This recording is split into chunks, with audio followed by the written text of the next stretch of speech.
from America, the story of Cornwall's great migration through the letters of one family. So for those of you who don't know, got to do my promotional bit. Kresen Kernow is Cornwall's archive centre. We opened with great fanfare in September 2019 after an 8-year build and funding programme, and then obviously had to close 6 months later due to the pandemic. So probably the less said about that, the better, but we've been open intermittently since for research visitors, but it's probably fair to say that the building and what we hoped for isn't fulfilling its potential at the moment, but hopefully things will improve towards the end of the year as the year goes on. So just some basic facts in case you're not aware. Kresen Kernow is home to about 850 years of history. It's situated in the former Redruth Brewery, which is why it has a chimney and a rather industrial look. In our strong rooms, which are a new build box built on the back, there's 1.5 million historic collections, including maps, documents, photos and books. The service is free and usually open to all. If you like looking at old photos and exhibitions and archives and Cornwall and things like that, do have a look at our website. I'm assuming most of you have managed to find it as you've managed to book the talk, but there's online exhibitions and you can browse thousands of digitised documents and things there, as well as search our catalogues.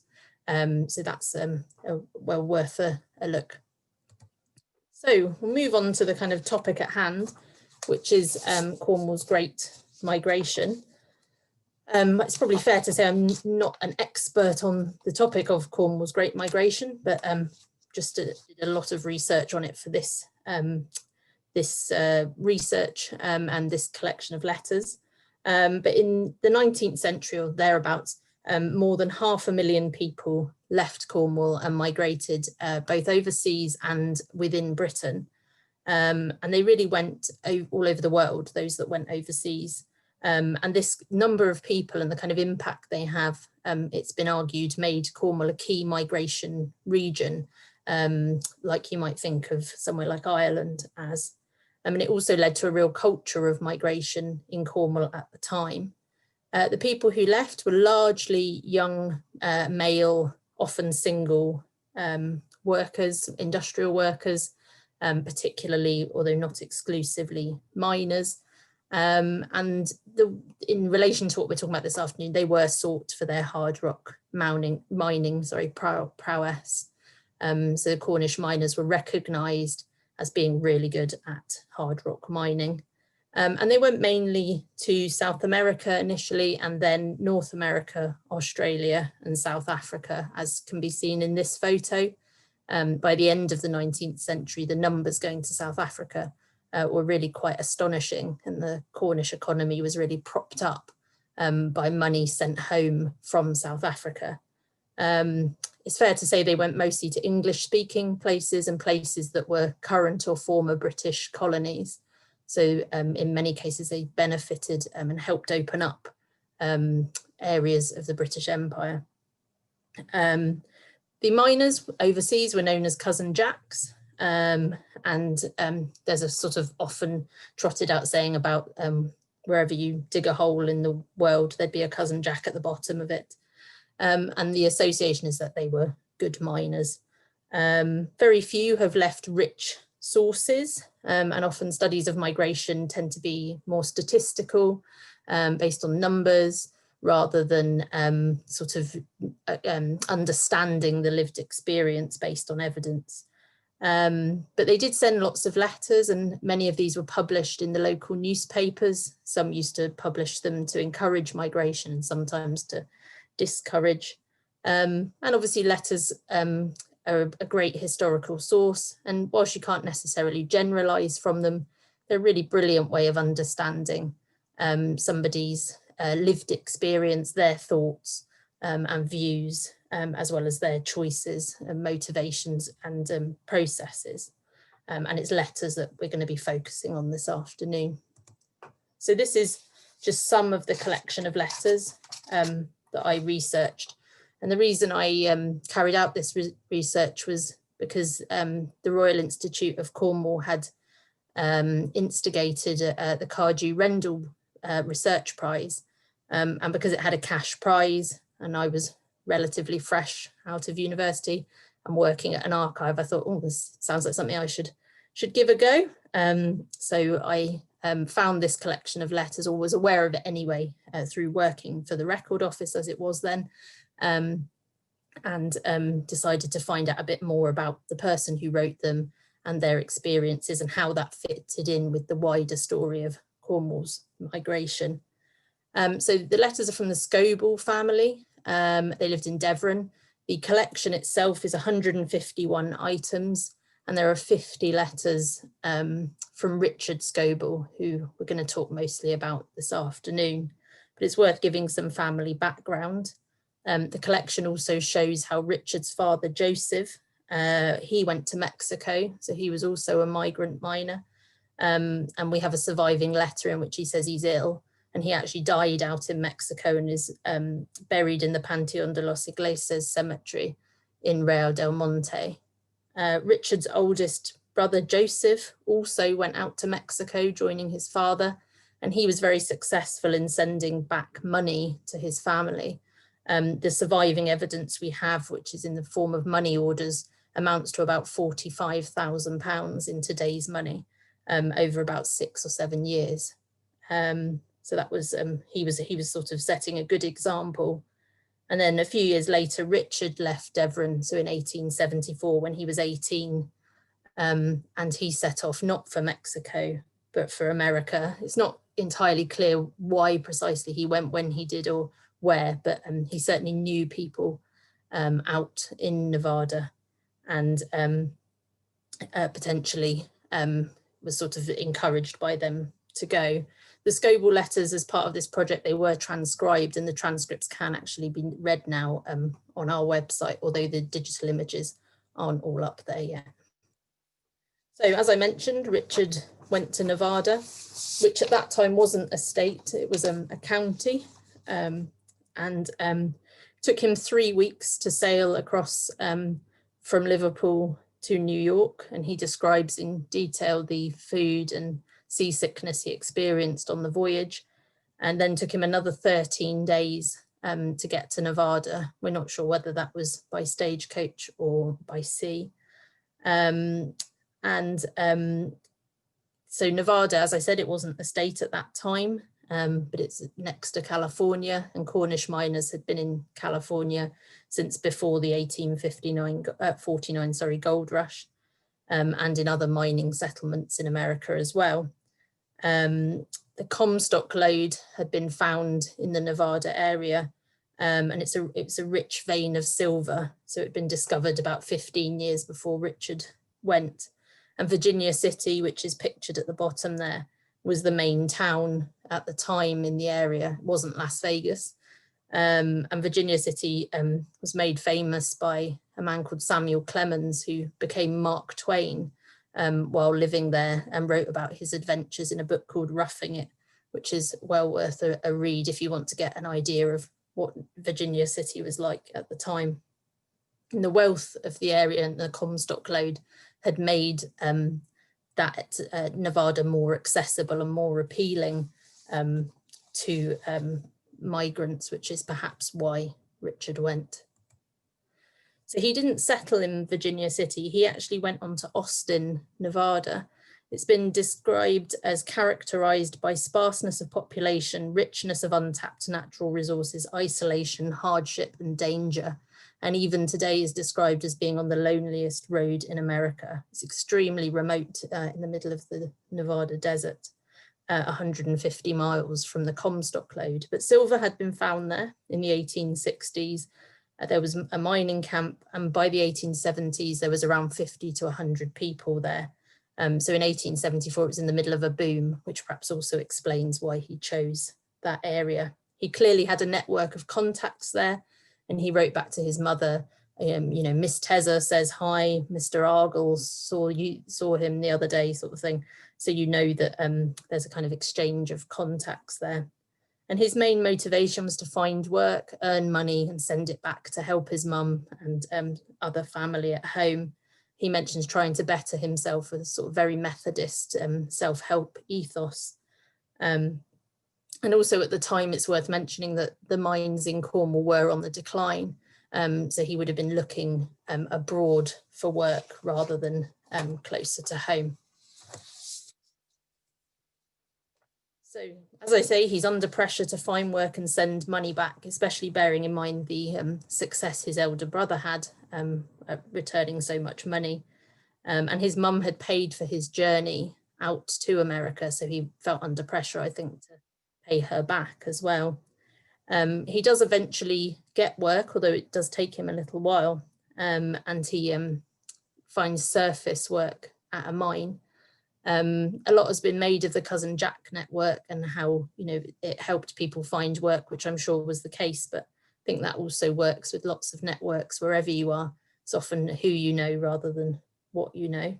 As I say, he eventually finds surface work at the mine, and he writes very vividly. One of the joys about these letters is the descriptions that they contain. He writes about how hard it is working in the desert in the middle of the summer. You can imagine for an 18-year-old boy living in Devon his whole life, working in the Nevada desert in the summer might have come as a bit of a shock.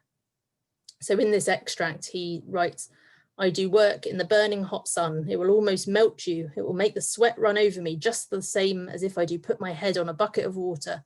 This camp is a very hard camp for work. Men here do work just as slaves. My arms is almost ready to drop off from my body." It's very dramatic. But he was quite lucky. The pay was really good in Austin, and they had a really strong union, which meant actually industrial workers in Nevada were possibly the best paid in America, if not the world. And Richard at that time was earning $4 a day, which was what his friends back in Cornwall were earning a week, which is about 16 shillings at the time. So despite the fact that he eventually did find work, he soon gave it up, enticed by the lure of the bonanza. And this always seemed to be the thing if you were on the North American mining frontier. Prospecting just seemed a bit too exciting, and the idea of being able to go and dig for ore or silver, find it yourself and make your millions always seemed to be more appealing than just, you know, sticking with the day job. And in this letter, he refers to the kind of rumours that went round at the time of people striking it lucky. So he says, "I do say to myself, if I could strike a little rock, I should soon be able to send something, perhaps make a stake and come home. There is a party of boys out here, 6 of them do lease a mine. They have made lots of money, $1,500 to $2,000 a month for a good many months. So we must wait for our turn. It will come one day for the better. It can't go no worse." I think he was definitely hoping he would be able to get strike it rich. And as I mentioned before, Mark Twain's Roughing It has a great description of this kind of account of trying to strike it lucky and failing. Richard seems to alternate between prospecting and paid regular work throughout the letters, but he always keeps a connection to home and is always saying to his mum that he's going to send money back to her. Continuing on, as I mentioned, one of the joys of the letters is his descriptions, but also the detail they contain in terms of daily life. So initially, Richard lived in a boarding house, and it was owned by a Cornish family, who are the Argylls, who we'll meet again later. He calls it batching, which seems to be the term for boarding, and he batches with 4 other boys. And his descriptions are very familiar to anyone who's house shared. He complains about the noise they make. He talks about their cooking and cleaning routine, but probably that nobody does the washing up. He writes about everything he cooks, from heavy cake and figgy pudding to roast dinners and bread, leg of mutton, soup and fruit pies. And in this extract, he describes how much he misses his mum. I'm not sure it's for the right reasons. He writes, "When I were home, I used to go to school and chapel every Sunday, but now I don't go once a month. We can't get away as well as if we were home, because when we were home, we have got a mother to do everything for us. I have got to do something every Sunday, meet the horse, cook grub for the week, cut up wood and other things. If we go out on Sunday, we do make our clothes so dusty, then it will take all evening to clean. This place is not like home, mother." So you can see he's learning for the first time to live on his own as well, and look after himself and do his cooking and cleaning. The previous quotes indicates a dominant theme in the letters, and that's the importance of the chapel. At no point in his letters does he talk about Cornwall. He doesn't mention Cornwall or seem to identify Cornwall as his home. He talks of Devon specifically and England, but also the chapel in Devon. And this is where he seems to have most of his nostalgia and homesickness. Historian Bernard Deacon has suggested that at the time, Cornish identity was more religious than nationalistic, and the way Richard writes would certainly back this up. In this quote, he writes, "I am home there very often in my sleep. I thought one night, or I dreamt it, that I went up to the chapel. I could see you in the corner of the seat. I thought that you were smiling upon me, so I thought it were all right, as long as mother were agreeable to it. Never mind, mother. I hope the days will come when you can smile upon me and me on you." So he's often referring to the chapel in his letters and his memories from the chapel. Austin did actually have its own Methodist chapel. It was a little bit different to look at than the one in Devon, a bit grander with the tower, the Italianate tower. That was built in 1864, so 10 years before Richard arrived, and the money was raised for it from the community, so there must have been a demand for it, and the original minister was a Cornish man as well. Richard does go to this chapel, although he's quite critical of it. It's not the same as the one in Devon, and obviously when his washing schedule allows, as he mentioned previously. In this extract here, you can see he's cross-written it, which he does quite a lot to save paper, which makes it super fun when you're trying to transcribe the letters. He wrote, "The Sunday school here is not like home. I would not go if I had anywhere else to go. The minister is American. He do play cards and gamble and say in church that a man should not have more than $3 a day." So he wasn't very impressed. In his letters, Richard is also always really keen to stress his clean living nature. There may have been a little bit of censorship going on there about what he told his mum, but he writes that he's as steady as any man in Austin, and says about how he doesn't drink or gamble or anything like that. So he's preserving his reputation for his mum. Excuse me. Like many camps in America, Austin was male dominated. And Richard says he'd only spoken to one girl who were a Yankee. She were a fine girl, but I wouldn't have a Yankee nohow.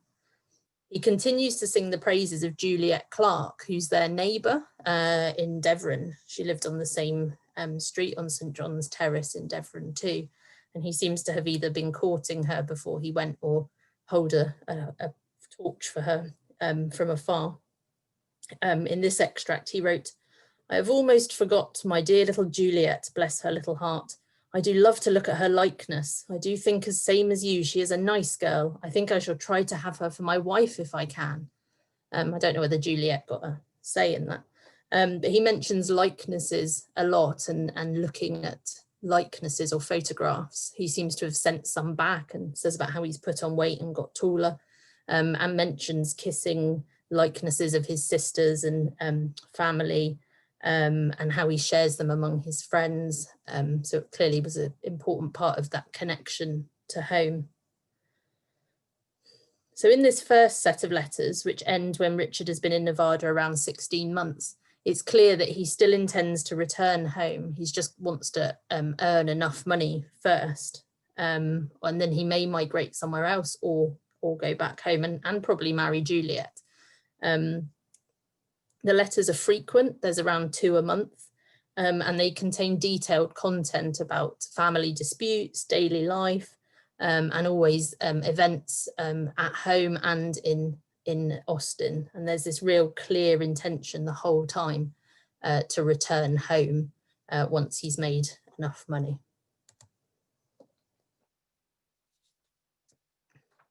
There's then a 6-year gap in the letters.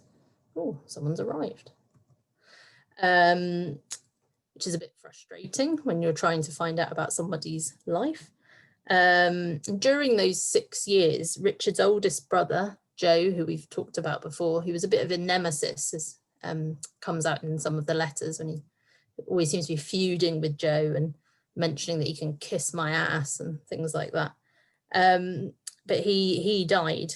A surviving letter from Richard's mum, Mary Ann, to her eldest daughter a few days before his death recorded that he has been vomiting very much and made him very weak, but it's not clear exactly what he died from.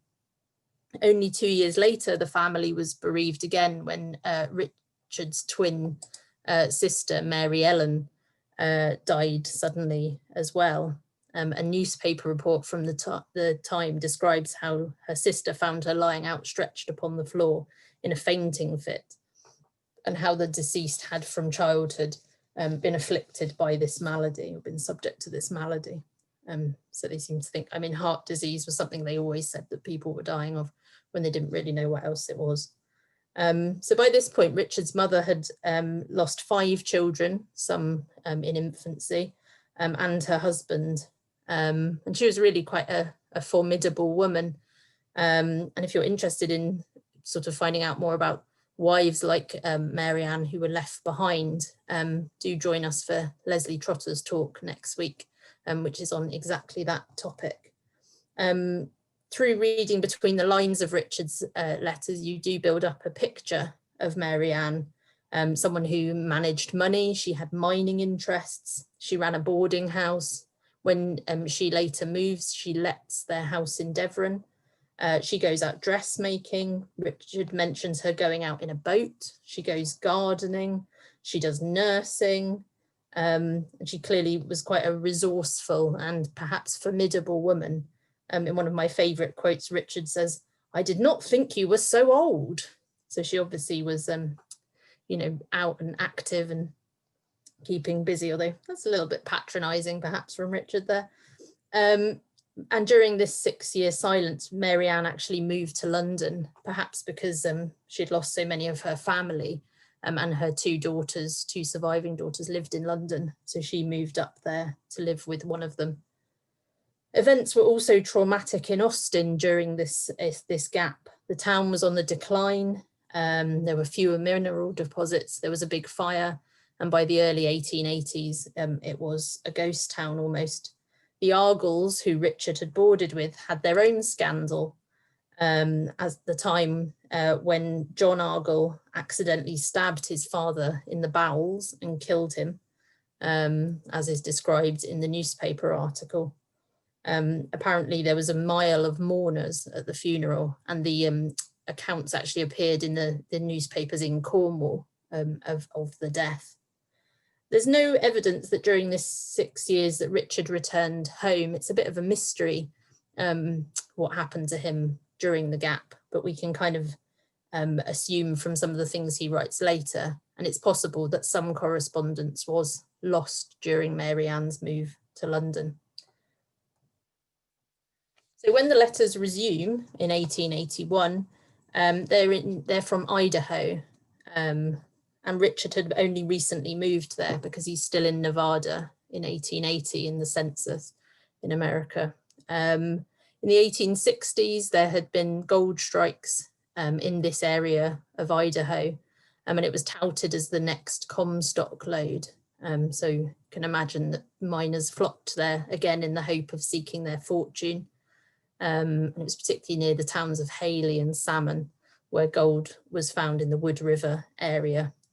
The potential boom was potentially what, the boom was potentially what drew him there, but I think he'd also been in a bit of trouble back in Nevada as well. He wrote home, "They are worried a great deal in Austin about me.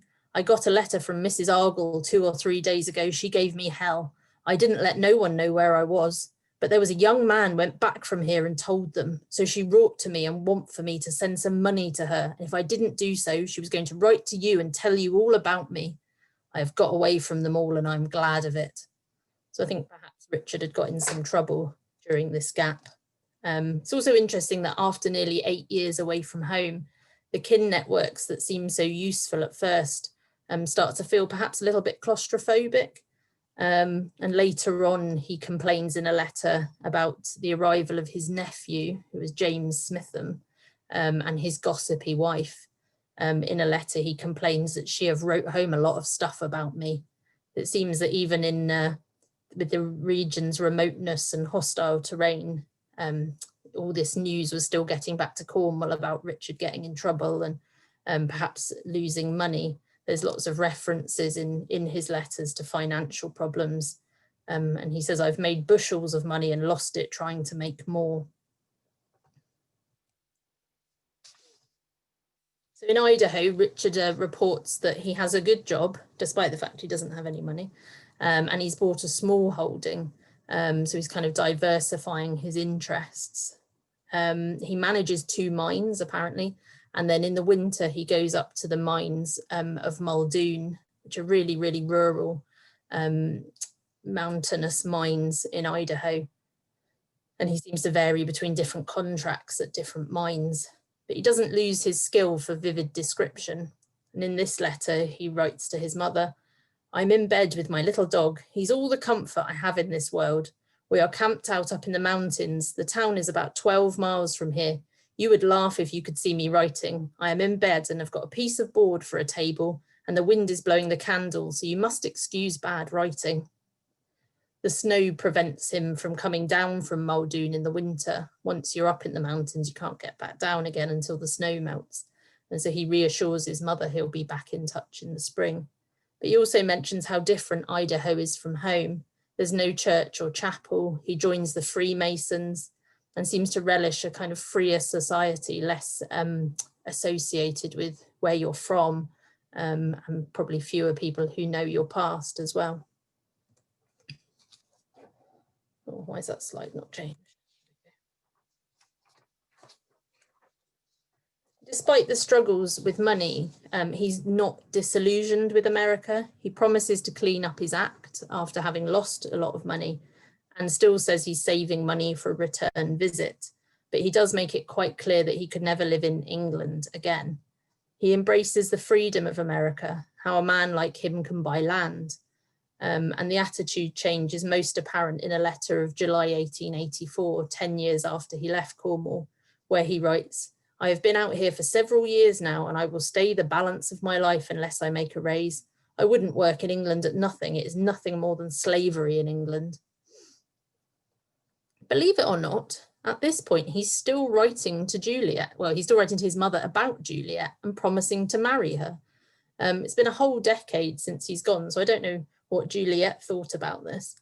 But eventually he has now decided 10 years later to break it off. And he blames it on the fact that he can't afford to come back. Juliet did later marry, so she wasn't hopefully too abandoned. It seems a bit disingenuous though, because shortly afterwards, he writes to tell his mother about his intended, a widow called Jane, who has 2 children. He defiantly states that you might not like that I've taken up with a widow, but that's what I have done. And outwardly, he seems to seek his mother's approval, but the distance enables him to be more defiant. And he berates his mother for being down on Yankees, even though in an earlier letter he'd been critical too. So his kind of tone and opinion is changing. The Idaho letters are shorter and much less frequent. They're compared to about 5 a year, compared to about 12 before.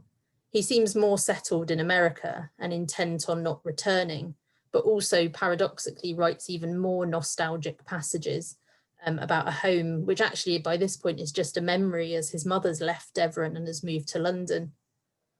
In one of his most moving passages, which is shown here, he recalls, I then think about home. I do begin at Truro Station, then run at Carnan Downs, and then at the church.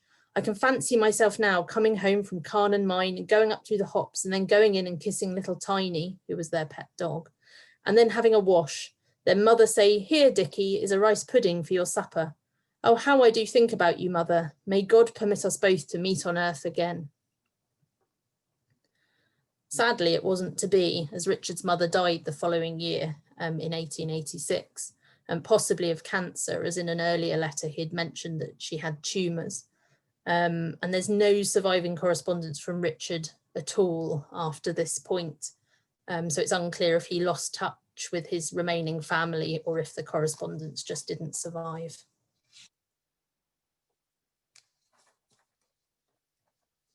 So when I undertook the research project, the first thing I did was transcribe the letters, which amounted to 40,000 words of transcription.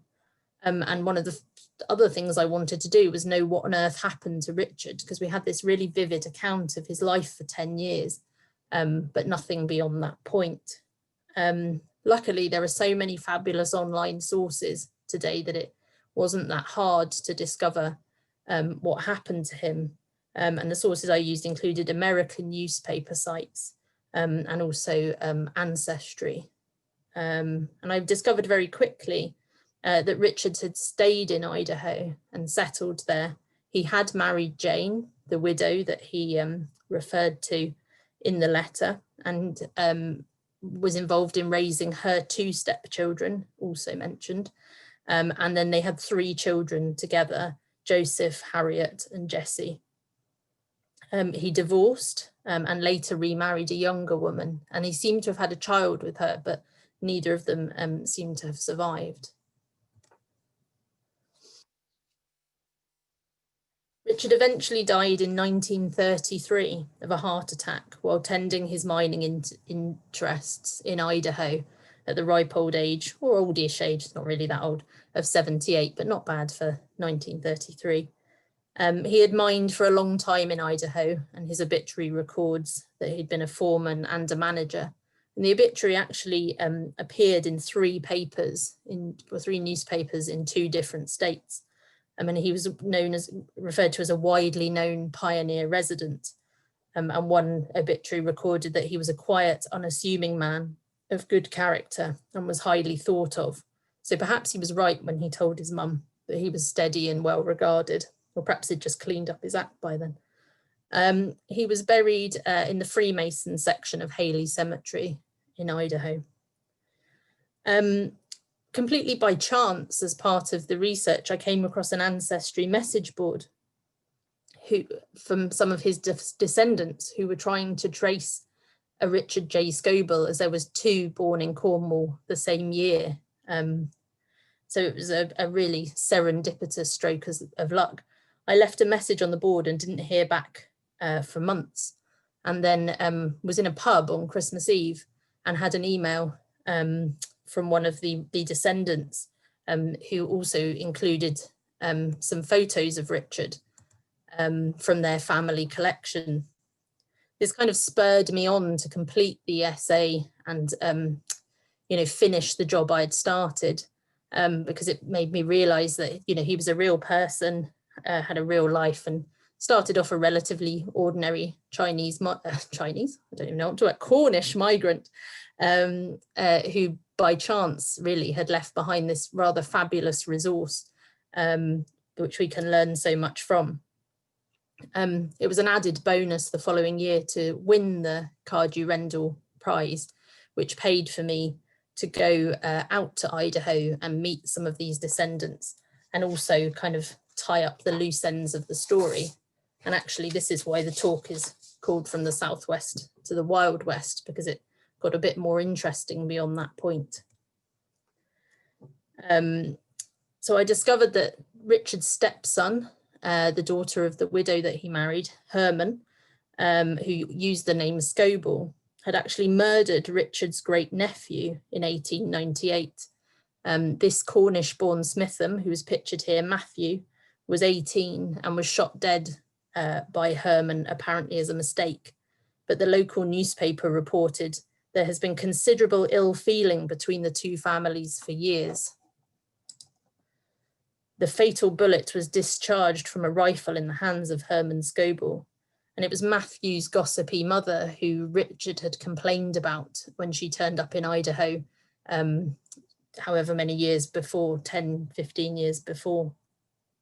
Herman was convicted of second-degree murder and served about 9 years in prison, and the family had this rather fabulous image of Herman in prison in their collections.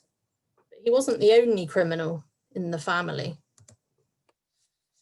So as I mentioned, Richard had 3 children with his first wife.